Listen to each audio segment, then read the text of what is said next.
Le démon noir par Robert Bloch.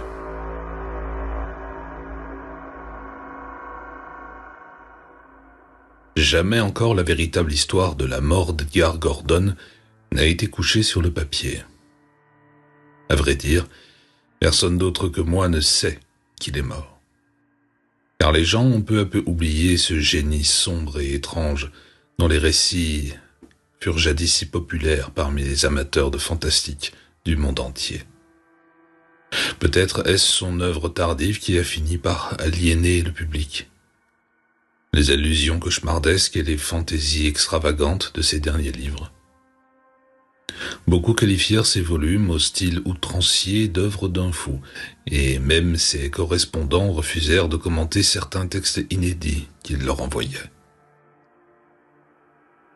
De plus, sa vie privée, furtive et excentrique, n'était pas considérée d'un très bon œil par ceux qui l'avaient connu à l'époque de ses premiers succès. Quelle qu'en soit la cause, lui et ses écrits ont été condamnés à l'oubli par un monde qui ignore toujours ce qu'il ne peut tout à fait comprendre. Aujourd'hui, tous ceux qui se souviennent encore de lui pensent simplement que Gordon a disparu. C'est préférable, compte tenu de la manière singulière dont il est mort. Mais j'ai décidé de dire la vérité. Voyez-vous, j'ai très bien connu Gordon. J'étais à proprement parler le dernier de tous ses amis, et j'étais là, à la fin. Je lui dois une dette de gratitude pour tout ce qu'il a fait pour moi, et comment pourrais-je mieux m'en acquitter qu'en révélant au monde les faits réels concernant sa triste métamorphose mentale et sa mort tragique. Si je puis espérer éclaircir ces choses et laver le nom de Gordon de l'injuste stigmate de la folie, alors j'aurai le sentiment de ne pas avoir vécu en vain. C'est pourquoi je rédige cette déclaration. Je suis parfaitement conscient qu'on pourrait ne pas croire à cette histoire. Il s'y trouve certains, disons, aspects sensationnels qui m'ont fait longuement hésiter avant d'exposer son cas au public. Mais j'ai une dette à payer, ou plutôt un dommage à rendre au génie qu'était autrefois Edgar Enquist Gordon, d'où ce récit. Cela doit faire 6 ans environ que je l'ai rencontré pour la première fois. J'ignorais même que nous vivions dans la même ville, jusqu'à ce qu'un correspondant commun le mentionne par inadvertance dans une lettre. J'avais bien sûr déjà entendu parler de lui, étant moi-même un écrivain amateur plein d'espoir et parfois sans espoir du tout. J'étais énormément influencé et impressionné par ses œuvres parues dans les divers magazines consacrés à la littérature fantastique. À cette époque, il était connu dans ce petit milieu de pratiquement tous les lecteurs de ces revues comme un écrivain de récits d'horreur d'une érudition exceptionnelle. Son style lui avait valu une certaine renommée dans ce domaine restreint, bien qu'il se trouvât déjà des gens pour tourner en ridicule le grotesque de ses thèmes. Mais moi je l'admirais, ardemment. Aussi m'invitai-je moi-même à lui rendre visite chez lui, et nous devînmes amis. Étonnamment, ce rêveur reclus semblait apprécier ma compagnie. Il vivait seul, ne cultivait aucune relation, et n'entretenait de contact avec ses amis que par correspondance. Sa liste d'envois était cependant considérable. Il échangeait des lettres avec des auteurs et des éditeurs de tout le pays, avec des aspirants écrivains, de jeunes journalistes ambitieux, des penseurs et des étudiants de partout. Une fois sa réserve percée, il sembla heureux de m'accorder son amitié. Et il est inutile de dire que j'en fus ravi. Ce qu'Edgar Gordon fit pour moi, durant les 3 années suivantes, ne pourra jamais être pleinement raconté. Son aide précieuse, ses critiques amicales et ses encouragements bienveillants finirent par faire de moi une sorte d'écrivain, et par la suite, cet intérêt commun forma entre nous un lien supplémentaire. Ce qu'il me révéla au sujet de ces magnifiques récits me stupéfia. Pourtant, j'aurais peut-être dû m'en douter dès le début. Gordon était un homme grand, maigre, anguleux, le visage pâle et les yeux enfoncés qui trahissent le rêveur. Son langage était poétique et profond. Ses gestes personnels se déroulaient avec une lenteur presque somnambulique, comme si l'esprit qui dirigeait ses mouvements mécaniques se trouvait ailleurs, très loin. À ces signes, j'aurais donc pu deviner son secret, mais je ne le fis pas, et fus à juste titre stupéfait lorsqu'il me le révéla pour la première fois. Car Edgar Gordon écrivait toutes ses histoires à partir de rêves. L'intrigue, le décor et les personnages étaient les produits de sa propre vie onirique, riche en couleurs. Il ne lui restait plus qu'à transcrire sur le papier les fantaisies de son sommeil. Ce n'était pas, je l'ai appris plus tard, un phénomène entièrement unique. Feu Edward Lucas White prétendait avoir écrit plusieurs livres entièrement fondés sur des imaginations nocturnes. Howard Phillips Lovecraft avait produit nombre de ces splendides récits inspirés d'une source similaire. Et bien sûr, Coleridge avait entrevu son Kubla Khan en rêve. La psychologie regorge d'exemples attestant la possibilité d'une inspiration nocturne. Mais ce qui rendait l'aveu de Gordon si étrange, c'étaient les singulières particularités personnelles qui accompagnaient ses propres phases de rêve. Il affirmait avec sérieux qu'il pouvait fermer les yeux à n'importe quel moment, se laisser glisser dans une somnolence légère et se mettre à rêver sans fin. Peu importait que cela se produise de jour ou de nuit, qu'il dormît 15 heures ou 15 minutes. Il semblait particulièrement sensible aux impressions subconscientes. Mes modestes recherches en psychologie me conduisirent à penser qu'il s'agissait d'une forme d'auto-hypnose et que ces brèves siestes relevaient en réalité d'un certain stade de sommeil magnétique dans lequel le sujet est réceptif à toute suggestion. Poussé par mon intérêt, je l'interrogeais souvent de près sur le contenu de ses rêves. Au début, il répondait volontiers. Une fois que je lui avais exposé mes propres idées sur le sujet, il m'en raconta plusieurs que je consignais dans un carnet pour analyse ultérieure. Les fantaisies de Gordon étaient fort éloignées des types ordinaires de sublimation, de refoulement freudien. On n'y discernait ni schéma, de désir caché, ni symbole reconnaissable. Elles avaient quelque chose d'étranger. Il me raconta comment il avait rêvé l'histoire de son célèbre récit du Gargouille, des villes noires qu'il visitait sur les fabuleux confins de l'espace et des étranges habitants qui lui parlaient depuis des trônes informes, existant au-delà de toute matière. Ces descriptions saisissantes de géométrie terriblement étrange et de formes de vie ultraterrestres me convainquirent qu'il n'abritait pas un esprit ordinaire, pour être le théâtre de visions aussi inquiétantes et troublantes. La facilité avec laquelle il se souvenait de détails précis était également inhabituelle. Il ne semblait y avoir aucun concept mental flou. Il rappelait chaque détail de rêve qu'il avait peut-être fait des années auparavant.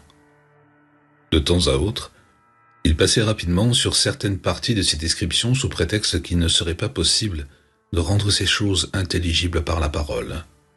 Il insistait sur le fait qu'il avait vu et compris beaucoup de choses impossibles à décrire dans un cadre tridimensionnel, et que dans son sommeil il pouvait sentir les couleurs et entendre les sensations. Naturellement, c'était pour moi un champ de recherche fascinant. En réponse à mes questions, Gordon me dit un jour qu'il avait toujours connu ses rêves, de ses tout premiers souvenirs d'enfance jusqu'au présent, que la seule différence entre les premiers et les derniers résidait dans leur intensité accrue.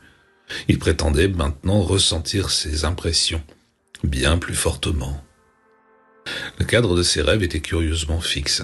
Presque tout se déroulait au milieu de paysages qu'il reconnaissait d'une certaine manière comme étant situés en dehors de notre propre cosmos. Des montagnes de stalagmites noirs, des pics et des cônes dressés parmi les vallées cratérisées de soleils morts, des cités de pierre dans les étoiles. Voilà ce qu'il considérait comme banal. Parfois il marchait ou volait, se traînait ou se mouvait selon des façons innommables avec les races indescriptibles d'autres planètes. Les monstres, il pouvait et voulait les décrire, mais il existait certaines intelligences qui n'existaient qu'à l'état gazeux, nébuleux, et d'autres encore qui n'étaient que l'incarnation d'une force inconcevable. Gordon avait toujours conscience d'être lui-même présent dans chacun de ses rêves. Malgré les aventures effrayantes et souvent déstabilisantes qu'il décrivait avec tant d'aisance, il affirmait qu'aucune de ces images de sommeil ne pouvait être classée parmi les cauchemars. Il n'avait jamais ressenti de peur. En vérité, il éprouvait parfois une curieuse inversion d'identité au point de considérer ses rêves comme naturels et sa vie éveillée comme irréelle. Je le questionnais aussi profondément que possible, mais s'il n'avait aucune explication à offrir. Son histoire familiale avait été normale sur ce point comme sur tous les autres, bien qu'un de ses ancêtres eût été un sorcier au pays de Galles. Lui-même n'était pas un homme superstitieux, mais il était forcé d'admettre que certains de ses rêves coïncidaient curieusement avec des passages descriptifs de livres tels que le Necronomicon, les Mystères du Ver ou le livre d'Eibon. Mais il avait fait des rêves semblables bien avant que son esprit ne le pousse à lire les obscurs volumes mentionnés ci-dessus. Il était convaincu d'avoir vu Azoth et Yugoth, avant même de connaître leur existence à demi mythique dans les légendes du temps.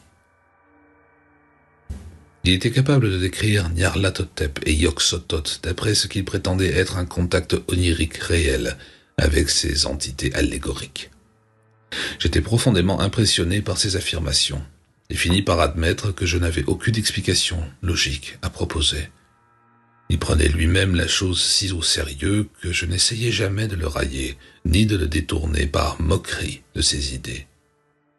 D'ailleurs, chaque fois qu'il écrivait une nouvelle histoire, je lui demandais tout à fait sérieusement quel rêve l'avait inspiré, et pendant plusieurs années, il me parla ainsi à chacune de nos rencontres hebdomadaires. C'est à peu près à cette époque qu'il entra dans cette phase d'écriture qui le fit tomber dans une disgrâce générale. Les magazines qui publiaient jusque-là ces textes commencèrent à refuser certains manuscrits jugés trop horribles et trop révoltants pour le goût du public. Son premier livre publié, Nine Gaunt, fut un échec à cause de la morbidité de son thème. Je sentis un changement subtil dans son style et ses sujets. Il n'adhérait plus à la motivation conventionnelle de l'intrigue. Il se mit à raconter ses histoires à la première personne. Mais le narrateur n'était pas un être humain. Son choix de mots indiquait clairement une hyperesthésie. Lorsque je lui fis des remontrances au sujet de l'introduction d'idées non humaines, il soutint qu'un véritable récit fantastique devait être raconté du point de vue du monstre ou de l'entité elle-même. Ce n'était pas une théorie nouvelle pour moi, mais j'objectais au ton choquant de morbidité que ces histoires soulignaient désormais. De plus, ces personnages non humains n'étaient ni des ghouls, ni des loups-garous, ni des vampires conventionnels. À la place, ils mettaient en scène d'étranges démons, des créatures nées des étoiles, et alla jusqu'à écrire un récit sur une intelligence désincarnée qu'il appelait le principe du mal. Ce genre de matière n'était pas seulement métaphysique et obscur, il était aussi insensé selon toute conception normale de la pensée, et les idées et théories qu'il y développait devenaient absolument blasphématoires. Considérez sa phrase d'ouverture dans L'âme du chaos. Ce monde n'est qu'une minuscule île dans la mer noire de l'infini, et des horreurs tourbillonnent tout autour de nous. Autour de nous, disons plutôt parmi nous. Je le sais car je les ai vus dans mes rêves. Et il existe dans ce monde plus de choses que la raison n'en verra jamais. L'âme du chaos, soit dit en passant, fut le premier de ces 4 livres imprimés à compte d'auteur. À cette époque, il avait perdu tout contact avec les éditeurs et magazines traditionnels. Il avait également cessé de correspondre avec la plupart de ses anciens interlocuteurs, pour se concentrer sur quelques penseurs excentriques d'Orient. Son attitude à mon égard changeait, elle aussi. Il ne m'exposait plus ses rêves, ni ses théories sur l'intrigue et le style. Je ne lui rendais plus visite très souvent et il rejetait mes avances avec une brusquerie manifeste. J'ai cru que cela valait mieux au vu de nos dernières conversations ensemble. D'une part, certains nouveaux livres dans sa bibliothèque ne me plaisaient guère. L'occultisme est acceptable comme objet d'étude, mais les arcanes cauchemardesques des cultes des ghouls ou du Daemonorum ne sont pas propices à un état d'esprit sain. En outre, ces derniers manuscrits privés étaient presque trop extravagants. J'étais loin d'être impressionné favorablement par le sérieux avec lequel ils traitaient certains savoirs cryptiques. Quelques-unes de ses idées étaient beaucoup trop extrêmes. Dans un autre siècle, on l'aurait persécuté pour sorcellerie s'il avait osé exprimer la moitié des croyances contenues dans ses récits. D'autres facteurs me rendaient à moitié heureux de l'éviter. Toujours reclus par choix, ses tendances d'ermite semblaient encore plus marquées qu'auparavant. Il ne sortait plus du tout, me dit-il, même plus dans le jardin. La nourriture et les autres nécessités lui étaient livrées une fois par semaine à la porte. Le soir, il ne s'autorisait d'autre lumière qu'une petite lampe dans le salon-bureau. Tout ce qu'il consentait à dire de cette routine rigide restait évasif.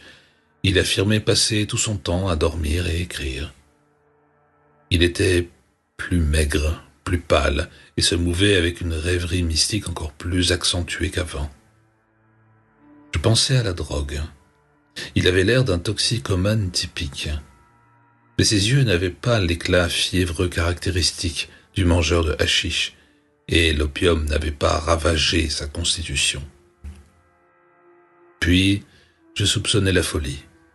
Son ton détaché, sa façon méfiante de refuser d'approfondir le moindre sujet de conversation, pouvaient venir d'un trouble nerveux. Il était par nature sujet à certains traits schizoïdes. Peut-être était-il dérangé. Certainement, ce qu'il me dit alors au sujet de ses rêves récents tendait à confirmer ma théorie. Je n'oublierai jamais cette ultime conversation sur les rêves tant que je vivrai, pour des raisons qui apparaîtront bientôt. Il me parla de ses derniers récits avec une certaine réticence. Oui, eux aussi étaient inspirés par ses rêves comme les précédents. Il ne les écrivait pas pour le public. Et les éditeurs, comme les imprimeurs, pouvaient bien aller au diable pour tout ce que cela lui importait. Il les écrivait parce qu'on lui avait ordonné de les écrire. Oui, ordonné. Par la créature de ses rêves, évidemment. Il n'aimait guère en parler, mais puisque j'étais un ami, j'insistais. Aujourd'hui, je regrette de l'avoir fait. Peut-être m'aurait-on épargné le savoir qui suis.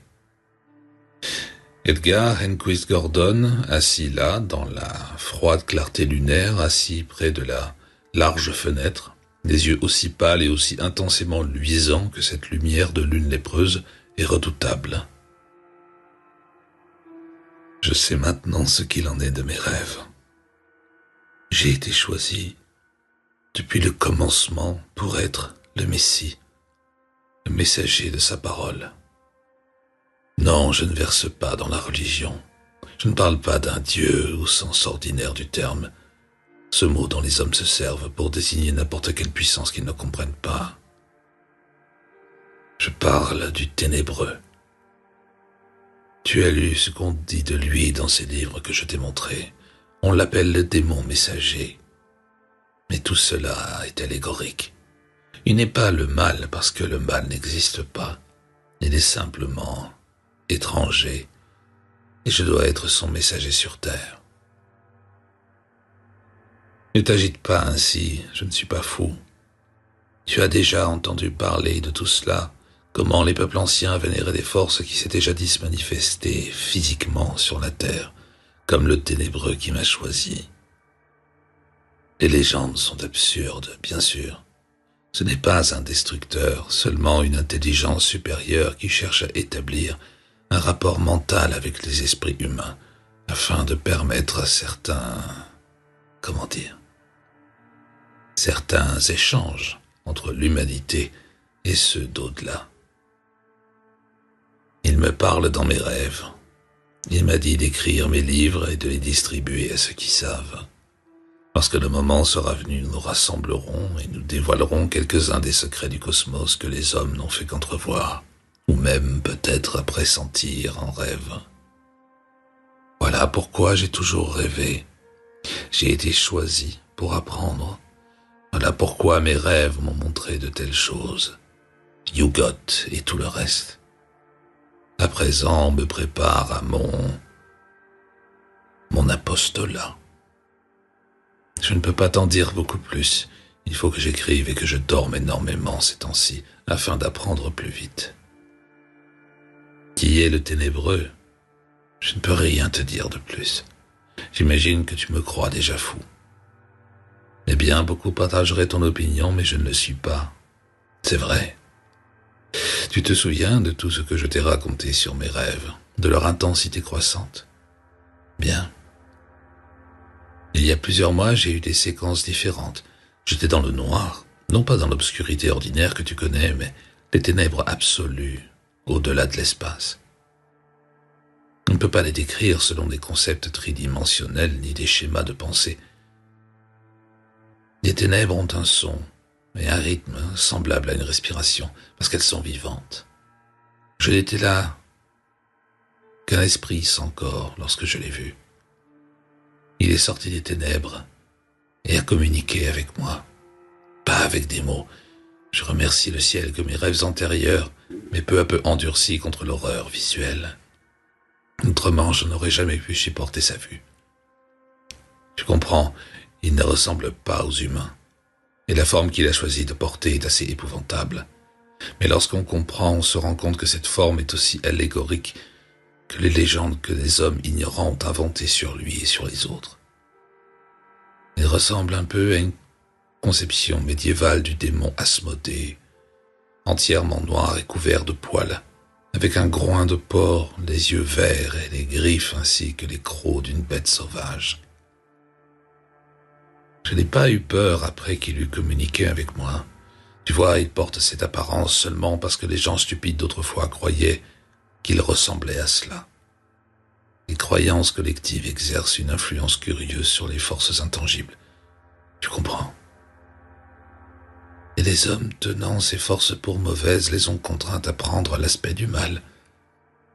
Mais il ne veut faire aucun mal. J'aimerais pouvoir répéter certaines des choses qu'il a dites. Oui, je le vois chaque nuit depuis lors.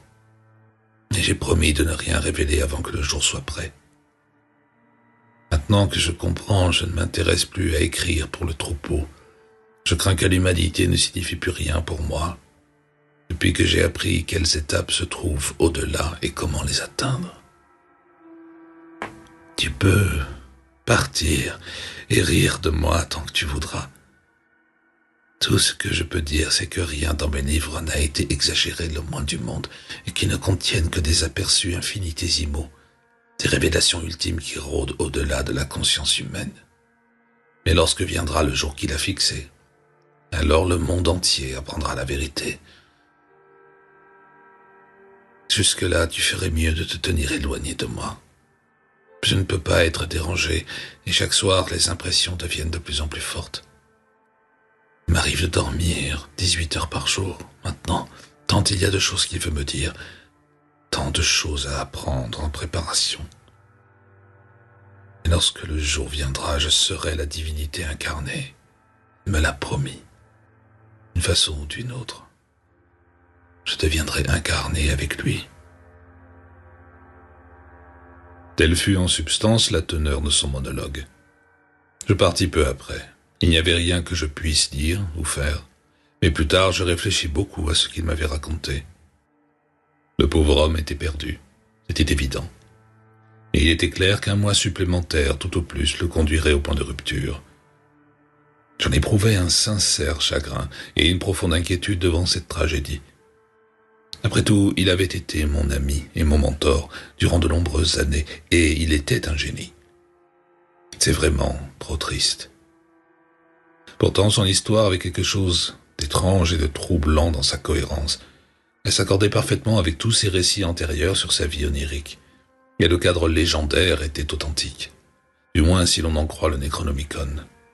Je me demandais si son ténébreux avait un rapport même lointain avec la fable de Nyarlathotep, ou avec le démon noir des rituels de sabbat. Et tout ce non-sens au sujet du jour et de son rôle de messie sur terre était trop absurde. Que voulait-il dire par cette promesse du ténébreux de s'incarner en Gordon? La possession démoniaque est une vieille croyance à laquelle seuls les esprits naïvement superstitieux ajoutent foi. Oui, je pensais beaucoup à toute cette affaire. Pendant plusieurs semaines, je menais quelques recherches de mon côté. Je relus ses livres les plus récents. J'écrivis à ses anciens éditeurs et imprimeurs. J'envoyais des mots à ses vieux amis. J'étudiais même, moi-même, certains antiques grimoires. Je n'en retirais toutefois rien de tangible, sinon la conviction grandissante qu'il fallait faire quelque chose pour sauver Gordon de lui-même. J'avais terriblement peur pour son esprit, et je savais qu'il fallait agir vite. Ainsi, un soir, environ 3 semaines après notre dernière rencontre, je quittai ma maison et pris le chemin de chez lui. J'avais l'intention de le supplier, si possible, de partir quelque temps, ou du moins d'exiger qu'il se soumette à un examen médical. Pourquoi ai-je glissé ce revolver dans ma poche, je ne saurais le dire. Quelque instinct intérieur m'avertissait que je pourrais me heurter à une réaction violente. Toujours est-il que j'avais l'arme dans mon manteau et que je serrais fermement la crosse d'une main tandis que je traversais quelques-unes des rues les plus sombres qui menaient à sa vieille demeure de Cedar Street. C'était une nuit sans lune, chargée de sombres promesses d'orage. Le petit vent qui annonce la pluie gémissait déjà dans les arbres obscurs au-dessus de moi et des éclairs zébraient par instants l'ouest du ciel. Mon esprit était un chaos d'appréhension, d'anxiété, de détermination et de confusion sourde. Je ne formulais même pas ce que j'allais faire ou dire une fois devant Gordon. Je n'arrêtais pas de me demander ce qui avait pu lui arriver durant ces dernières semaines, si le jour dont il parlait approchait enfin. C'était la veille de mai. La maison était sombre. Je sonnais encore et encore sans obtenir de réponse. La porte céda sous la poussée de mon épaule. Le bruit du bois qui éclatait fut couvert par le premier grondement de tonnerre au-dessus de ma tête. Je remontai le couloir jusqu'au bureau. Tout était plongé dans l'obscurité. J'ouvris la porte et il y avait un homme endormi sur le canapé près de la fenêtre. Indubitablement, Edgar Gordon. À quoi rêvait-il? Avait-il rencontré de nouveau le ténébreux dans ses rêves? Le ténébreux ressemblant à Asmodée, entièrement noir et velu avec des yeux verts, un groin de porc et les griffes ainsi que les crocs d'une bête sauvage. Le ténébreux qui lui avait parlé du jour où Gordon s'incarnerait avec lui. Était-ce de cela qu'il rêvait en cette veille de mai?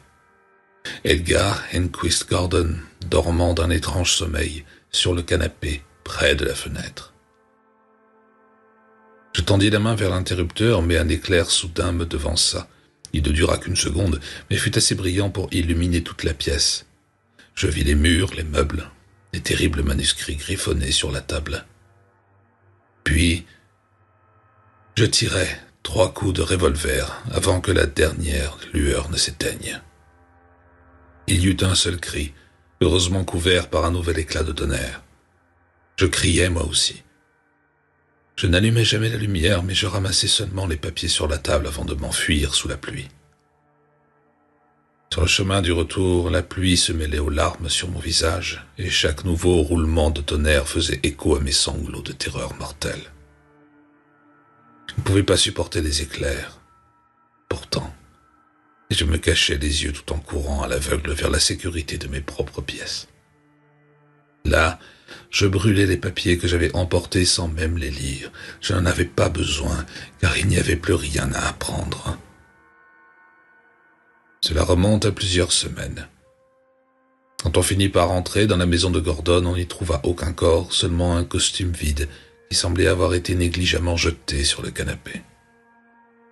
Rien d'autre n'avait été dérangé, et la police attribua l'absence des papiers de Gordon au fait qu'il les avait emportés avec lui lorsqu'il avait disparu.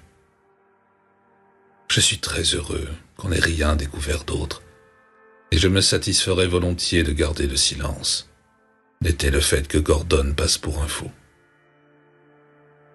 Moi aussi, jadis, je l'ai cru fou. Vous voyez donc que je dois parler. Après cela, je quitterai cet endroit car je veux oublier autant que possible. En cela, j'ai de la chance. Je ne rêve pas. Non, Edgar Gordon n'était pas fou. C'était un génie et un homme de bien. Mais il disait la vérité dans ses livres, sur ces horreurs qui nous entourent et vivent parmi nous. Car lorsque l'éclair a embrasé la pièce, j'ai vu ce qui reposait endormi sur le canapé. C'est cela que j'ai abattu, c'est cela qui m'a fait hurler en fuyant dans la tempête, et c'est cela qui me convainc que Gordon n'était pas fou, mais qu'il disait la vérité. Car l'incarnation avait eu lieu. Là, sur le canapé, vêtu des habits d'Edgar Henquist Gordon, gisait un démon pareil à Asmodée, une créature noire et velue, aux groins de porc, aux yeux verts, et au terrible croc et serre d'une bête sauvage. C'était le ténébreux, le démon noir des rêves d'Edgar Gordon.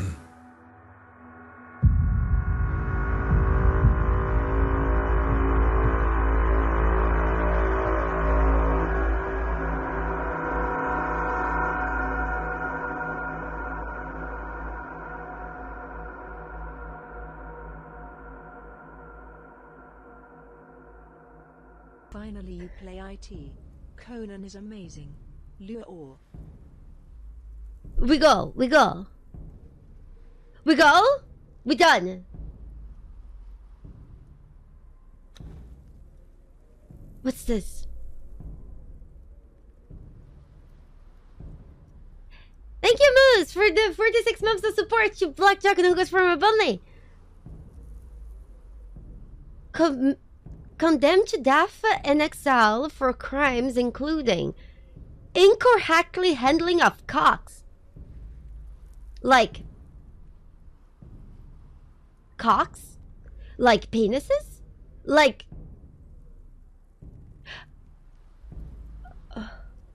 how do you incorrectly handle cocks? High treason, pickpocketing.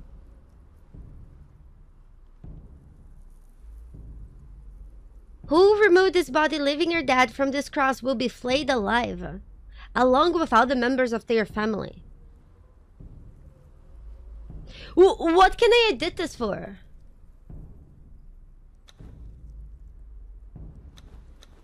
Well, oh.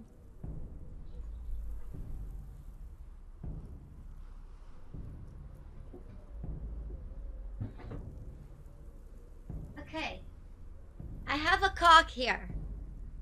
So how did my character mishand this cock? Is this incorrect handling of cock? Is this incorrect handling of cock? Oh. What does that mean?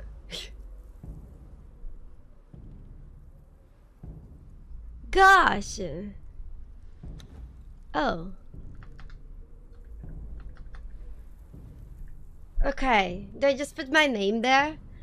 It seems bad that you put my name there. Yeah? We confirm? What's happening? During the year of the Cobra, Oh. a prisoner captured by unknown means was transported into the exiled lands, crucified, and left to die for crimes that they may or may not have committed. Death comes swiftly on black wings, until fate